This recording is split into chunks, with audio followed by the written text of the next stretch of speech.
One of the biggest enemies for men is high estrogen levels. Estrogen is really the opposite of testosterone. And when we're talking about being laser focused in the office and having the motivation to stay in the gym and the motivation to cook right in the kitchen, we want to have our testosterone levels a little bit higher than estrogen. So in this video, I'm going to give you the 3 foods that are killing your testosterone levels and raising your estrogen levels. And if you stick with me to the end of the video, I'm going to give you one simple food that you can eat that's going to abolish the extra estrogen out of your body. When we have high levels of estrogen within the body, it means that we have a high amount of aromatase activity happening.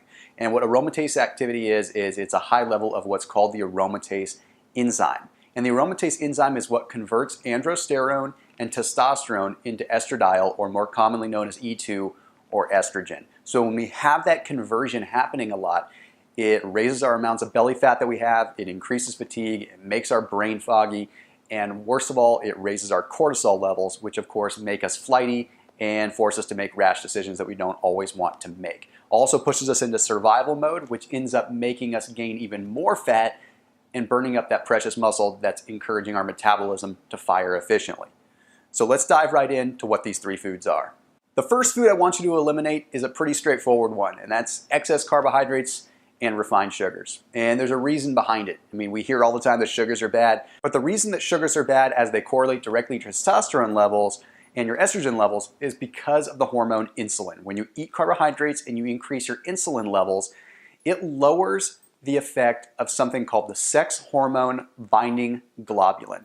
And what that sex hormone binding globulin does is it binds testosterone with estrogen. Now, when that binding hormone isn't there, it allows levels of free testosterone and free estrogen to be floating around. When you have excess amounts of free estrogen floating around, that means more estrogen that your body can utilize in a negative way. And remember, as men, we don't want to have high levels of estrogen. We want that bond to happen.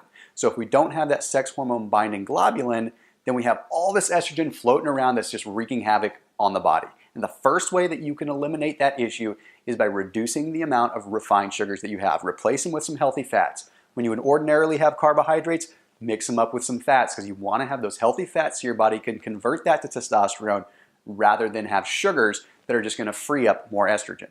The next food that I want you to practice avoiding are non-organic dairy products. Now, you've seen from my other videos, I condone the use of things like Greek yogurt, and I have dairy in a lot of my clients' diets.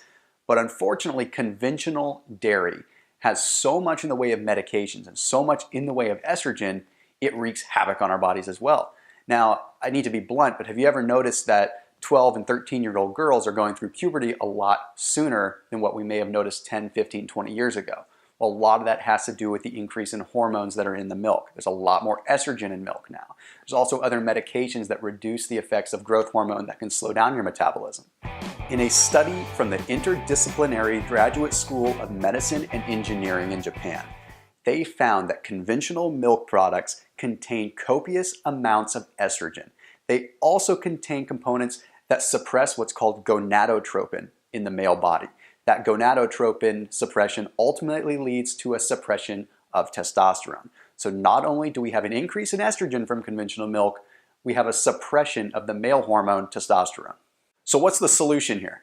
The solution when it comes to choosing your dairy products is to opt for things like organic raw milk whenever possible. Not only do you get a higher quality protein, but you also don't have the estrogenic effects. Another one that you can try if you can go accustomed to the taste is goat's milk. Goat's milk has an extremely bioavailable form of protein that the body breaks down very well.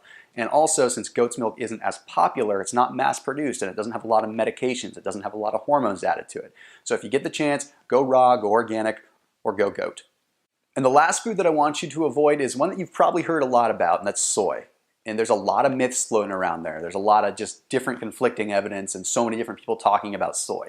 But I want to get down to brass tacks. When you consume regular soy, like we get here in the States, it contains something called xenoestrogens. Xenoestrogens are not real estrogen. They're not like the real hormone of estrogen.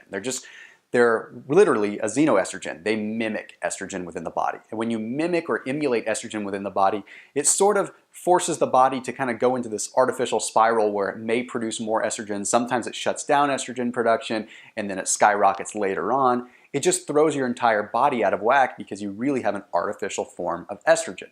Now, a lot of the issues that we face with soy are simply because it's so heavily genetically modified, and most of the nutrients and the natural estrogens have really been stripped from it. In fact, there's very, very seldom do you come across a soy that you can have that isn't genetically modified. In fact, over 98% of the soy that we consume is genetically modified. A lot of times, even if you do find organic soy, it's not as pure as you may think. One of the only sources of soy that you can get comes from something called natto, which is a pure form of fermented soy out of Japan, and it's not really readily available here in the States. Sometimes you can find it at some Asian stores, but even then it's still a rarity here in the States. Now, I have a lot of clients that are vegetarians and they still want to supplement their protein, and for the most part they've been using soy protein, and I've had to convert them to other means. Now, most of the soy proteins that we do have out there are going to be full of those xenoestrogens. So how do we fight that? I recommend going with something like a pea protein. It's still going to get you that complete protein, but you don't have those estrogenic effects of soy. Now, I promised you at the beginning of this video that I was going to give you a simple trick to help eliminate estrogen from the body. One simple food. And that simple food is going to be cruciferous vegetables. Now, that could be broccoli, that can be collard greens, that can be cauliflower, any of those foods that aren't really that fun to eat, those cruciferous vegetables. Now, the reason that they are so successful at ridding the body of estrogen is because they have something in them called indole 3 carbone, or I3C. We're going to call it I3C for this video. I3C helps the body fight off excess estrogen within the bloodstream. But in addition to fighting off estrogen, it is also a sulfur. And what happens with sulfur is sulfur helps detoxify the body. So not only are you ridding the body of the excess estrogen, you're assisting in detoxifying and purifying and getting rid of that excess estrogen out of the body entirely. Now, you might be wondering when the best time of day to eat those cruciferous vegetables are to rid your body of estrogen.